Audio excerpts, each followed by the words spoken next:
Ang ganda ng aking Pechay Bagyo guys. So look, first time ko nagtanim ng Pechay Bagyo kaya wala akong idea kung gaano talaga sila kalaki kapag ka talagang at lumalaki na sila. Kaya ang nangyari, ayan, hindi ko sila masyadong binigyan ng space. Kaya yan ang nangyari, siksikan sila dyan. Ayan, pero okay naman kasi kahit naman pa paano tumubo sila, ang lalaki pala talaga ng dahon nito. Kaya kailangan malalaki din yung mga agwat nila. Ayan, tumutubo na yung kanyang pinaka gitna. Ayan, nabubuo na siya. Para din pala siyang anong tawag dito, repolyo. Ayan, bumubuo na siya. Ito buong buo na siya. Ayun nasa gitna na siya. Ayan, at malaki na. Ayan yung kanyang gitna. Tignan nyo naman, para siyang bulaklak. Ayan.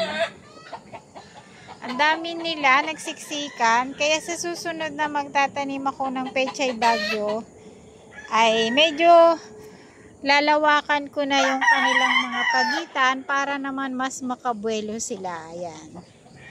Kaya nga first time kong atinray. Kala ko kasi hindi ko siya mabubuhay dito. Or ang pagkakaintindi ko is mahirap alagaan ng Pechay Bagyo. Hindi naman pala. Para lang din siyang pechay o repolyo. Ayan. Kaya sa susunod, may pinunla na ako ulit. Sa susunod, ayan. Paghihiwa-hiwalayin ko sila na siguro mga half meters na lang yung layo ng bawat isa para mas makabuelo sila. Ayan yung aking mga repolyo na tabunan na nila. Ayun ayan buong buo na siya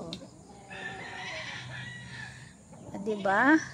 After 2 weeks to 3 weeks, pwede na daw yan anihin pagka yung kitang-kita mo na talaga siya na buong-buo na ito at ito ay nakasara na. Pag sumara na daw yan na ganyan, pwede na daw siyang harvestin. Ayan.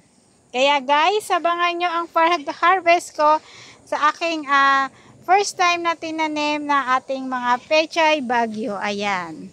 Napakalulusog. Ganun yung sobrang nakakatawa pag yung first time mo tinry na magtanim na iniisip mo baka hindi mag-grow, hindi ka makaani, pero ganyan pala kaganda yung magiging resulta na ibibigay niya sa iyo. Kaya sa susunod, mas pagagandahin ko pa yung pagtatanim ko sa kanila dahil meron na akong idea. Ayan, thank you for watching guys. See you in my next vlog. Bye bye.